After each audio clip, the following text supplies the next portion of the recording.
नमो नमः। संधि प्रबोधनम मूक्स परियोजना के अंतर्गत आयोजित इस कक्षा में आप सबका हार्दिक अभिनंदन। संधि प्रबोधनम के अंतर्गत अच संधि प्रकृति भाव विषयकाणाम सूत्राणाम प्रमुख नियमानाम अवबोधः, इसके अंतर्गत हम इस प्रथम कक्षा में यण आदि अच संधि के कुछ नियमों का परिज्ञान करेंगे। अच संधि यानी वर्णों के मेल से उनमें जो अच में जो विकार उत्पन्न होता है, यानी स्वर में विकार उत्पन्न होता है, उसको हम अच संधि कहते हैं। इसका प्रथम प्रसिद्ध नियम है इको यणाचि। इक के स्थान पर अच के पर में अच पर में रहते हुए यण होता है, अर्थात इक के स्थान पर यण होने का तात्पर्य यह है कि यण तो चार वर्ण हैं, य व र ल, फिर ई के स्थान पर कौन सा वर्ण हो, ऐसी स्थिति में स्थानांतरतम सूत्र परिभाषा की सहायता से तालु स्थानीय इकार के स्थान पर तालु स्थानीय यकार, इसी प्रकार से उ के स्थान पर व, री के स्थान पर र, ली के स्थान पर ल। यथा सुधी उपास्य शुद्ध्युपास्य मध्वरि लाकृति धात्रंश लाकृति। इस प्रकार से संधि करने के बाद कुछ सोपान यहाँ पर आते हैं, जिनकी दीक्षित जी ने सिद्धांत कौमुदी में चर्चा की है। हम उस क्रम को ध्यान में रखते हुए आगे बढ़ते हैं। इस क्रम में द्वित्व विधायक एक सूत्र है अनाची चा, अर्थात अच के पर में यदि यर है तो उसको द्वित्व हो जाएगा यदि उसके स्थान पर कोई अच नहीं न हो तो। शुद्ध्युपास्य एक नियम हमने देखा, सु ध य, ऐसी स्थिति में ध उ यानी अच के बाद आने वाला जो ध यर है उसको द्वित्व हो जाना चाहिए, क्योंकि उसके बाद में अच नहीं है। अतः सु ध य उपास्य। इस प्रकार इस स्थिति में हम अगले क्रम पर जाते हैं तो सूत्र है झलाम जश झषि। झलाम जश झषि सूत्र से ये स्पष्ट होता है कि ध जो कि पहला झल है उसको जश हो जाता है यदि उसके बाद में झष यानी दूसरा ध है। तो यहाँ पर शुद्ध्युपास्य में दोनों ध हैं, पहला ध झल में परिगणित होगा और दूसरा झष में। तो झलाम जश झषि से झल को जश हो जाएगा, तो सु द ध य उपास्य, इस प्रकार की स्थिति हो जाएगी। और ऐसी स्थिति पर एक सूत्र और प्रवृत्त होता है संयोगांतस्य लोपः। सु द ध य, ये जो पद है ये संयोगांत है, इसलिए संयोगांतस्य लोपः सूत्र के अनुसार इसके अलुंत्य परिभाषा के बल से इसके यकार का लोप हो जाना चाहिए, किंतु यणः प्रतिषेधो वाच्यः, इस नियम से यह लोप प्रतिषिद्ध हो जाता है, क्योंकि यण यदि अंत में आता है तो उसका लोप नहीं होता। इस प्रकार से शुद्ध्युपास्य की सिद्धि होती है। इसी क्रम में हम स्थानिवद भाव के नियम का थोड़ा सा अध्ययन करेंगे और जानेंगे स्थानिवद भाव से क्या तात्पर्य है। तो स्थानी जो जिसके स्थान पर आदेश होता है उसको हम स्थानी बोलते हैं।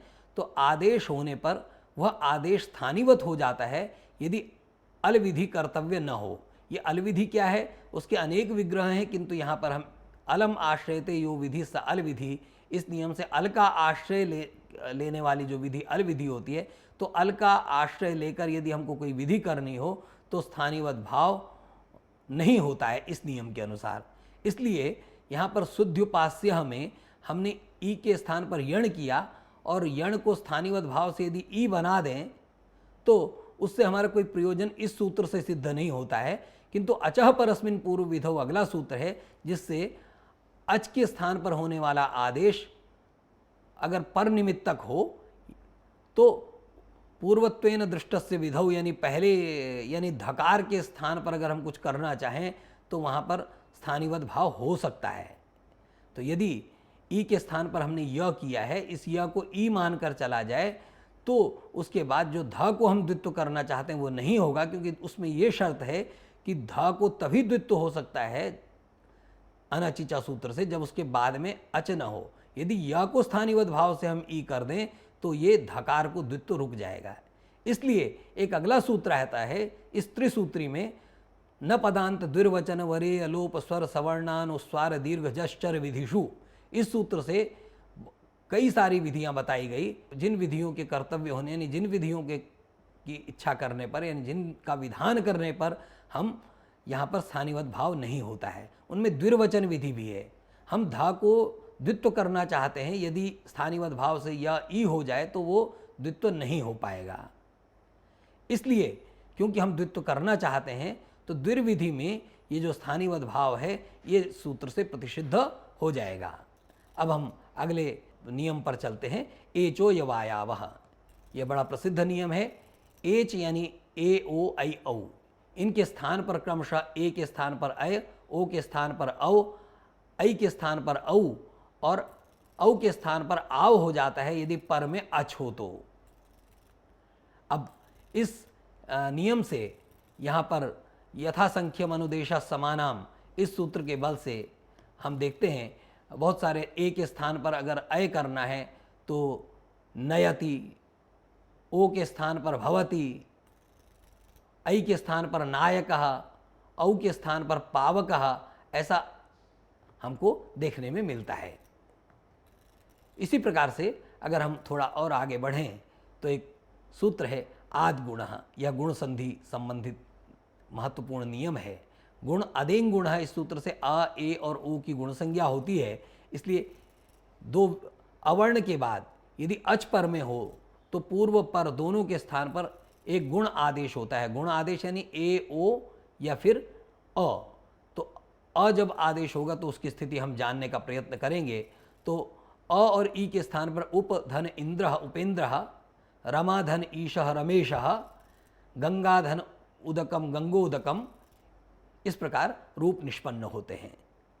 जब हम आद गुण में हमने देखा कि अवर्ण के बाद यदि ई उ आए तो हमने सिद्धि कर ली, किंतु यदि ऋकार आ जाए अकार के बाद तो क्या स्थिति होगी, तो उसके स्थान पर अ ही शेष रहना चाहिए। किंतु उरण रपरह सूत्र के नियम के अनुसार री 30 की संज्ञा है, उसके स्थान पर होने वाला जो भी अण है और अण होता है, तो री के स्थान पर होने वाला जो भी अण आदेश होगा वो रपरह सन्ने व प्रवर्तते, यानी उसके बाद र जरूर आ जाएगा। तो जब यहाँ पर अ और री के संयोग से संधि से जो अ तैयार होगा उस अ के साथ र भी उपस्थित हो जाएगा उरण रपरह के नियम से, जैसे कृष्णर्धि। इसके बाद हम अगले नियम पर जाएंगे, वृद्धि रेचि। जैसा कि हम जानते हैं कि वृद्धि राधई सूत्र से आ, ऐ और औ की वृद्धि संज्ञा होती है, इसलिए वृद्धि रेचि सूत्र के अनुसार आ के पर में यदि एज प्रत्याहार हो तो वृद्धि एक आदेश होता है। ये गुण का अपवाद है। तो जैसे उदाहरण के लिए कृष्ण, इस अकार कृष्ण के नकारोत्तरवर्ती अकार के बाद यदि ए आ जाए तो उसके स्थान पर अ और ए दोनों के स्थान पर ऐकार आदेश हो जाएगा, कृष्णैकत्वम। इसी प्रकार से अ और ओ के स्थान पर स्थानेंतरतम के नियम से औ आदेश हो जाएगा और गंगौघः, ऐसा देव प्लस ऐश्वर्यम तो देव ऐश्वर्यम, कृष्ण प्लस औत्कंठ्यम कृष्ण औत्कंठ्यम। वृद्धि संबंधी जो नियम है उनमें एक महत्वपूर्ण नियम है एत्येधत्यूट्सु। यदि अवर्ण के बाद एच प्रत्याहार से प्रारंभ होने वाला एध धातु का रूप और इण धातु एति इतः यंति वाला जो रूप है वो एकारादि रूप आ जाए तो, और ऊठ पर में हो, यानी एध धातु एज धातु का एकारादि रूप या ऊठ पर में हो, तो दोनों के स्थान पर वृद्धि रेख आदेश हो जाएगा। उदाहरण से स्पष्ट होगा, उप धन एति, यहाँ पर उप के आकार के बाद इण धातु का रूप एकारादि रूप आया है, तो दोनों अ और ए के बाद दोनों को मिलाकर वृद्धि हो गया। इसी प्रकार से उप के आकार के बाद एध धातु का एधते रूप आए तो उपैधते ऐसा हो जाएगा। पृष्ठ प्लस ऊह, ऐसा इसमें ऊह में वह धातु में ऊठ, वह धातु का ऊठ रूप सम्मिलित है, इसलिए पृष्ठ प्लस ऊह पृष्ठ ऊह, ऐसा रूप बनेगा। इसी प्रकार से उपसर्ग के बाद उपसर्गाद रीति धातु सूत्र आता है। ऋकारादि धातु यदि पर में हो अवर्णांत उपसर्ग के बाद, तो दोनों के स्थान पर वृद्धि एकादेश होगा, और वृद्धि एकादेश स्पष्ट ही है कि वो आ ही हो सकता है। और आ पूर्व पहले नियम की हमने चर्चा की, उरण रपरहा, तो रपरह सन्नेव प्रवर्तते, जो भी वर्ण अण आएगा वो रपरह सन्नेव प्रवर्तते, रपर के साथ ही आएगा, इसलिए उपधन रिच्छति तो उपार्छति ऐसा रूप, प्रधन रिच्छति प्रार्छति। इसके बाद हम इन नियमों का अध्ययन हमको बहुत ध्यान से करना चाहिए, और निश्चित रूप से वृद्धि संधि संबंधी इन नियमों की श्रृंखला थोड़ी सी विस्तृत होती है, किंतु फिर भी इसमें हमको किसी प्रकार से भ्रम की आवश्यकता नहीं है। और बहुत सिद्धांत कौमुदी का अध्ययन करने के बाद उससे पूर्व की यह उससे पूर्व इन नियमों का ज्ञान करने से सिद्धांत कौमुदी के गंभीर अध्ययन में आपको सहायता प्राप्त होगी। इसी के साथ मैं आपके प्रति धन्यवाद ज्ञापित करता हूँ। नमस्कार, धन्यवाद।